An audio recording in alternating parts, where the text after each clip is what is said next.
মঙ্গলবার 4 তারিখ বাংলায় এসআইআর শুরু হয়ে গেছে, কিন্তু কি এই এসআইআর, কাদের নাম বাদ যেতে পারে চলুন জেনে নিই। এসআইআর হলো স্পেশাল ইন্টেনসিভ রিভিশন। প্রতি বছরই ভোটার তালিকায় নাম সংশোধন করে থাকে নির্বাচন কমিশনার। তাই প্রত্যেকটা বছর নির্বাচন কমিশনার নতুন ভোটারের নাম নথিভুক্ত করার সাথে সাথে মৃত এবং অবৈধ ভোটারের নাম বাদ দিয়ে নতুন তালিকায় প্রকাশ করা হয়। কিন্তু কমিশনার মনে করেছেন এই প্রতিক্রিয়া ত্রুটিপূর্ণ এবং নিবিড় নয়, তাই নাম তোলা আর বাদ দেওয়ার ক্ষেত্রে অনেক ভুল ত্রুটি থেকে গিয়েছে। চলতি বছর 2025-এ কমিশনার ঘোষণা করে দিয়েছে সব ভোটারের নাম বাদ দিয়ে এসআইআর করে নতুন করে ভোটারের নাম নথিভুক্ত করা হবে।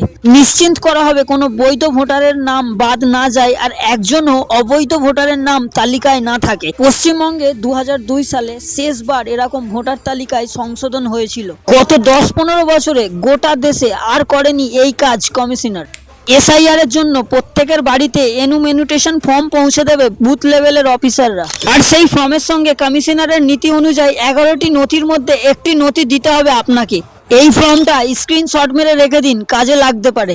এই রাজ্যে 2002 সালে ভোটার তালিকায় নাম রয়েছে এমন ব্যক্তির কোনো নথি দিতে হবে না।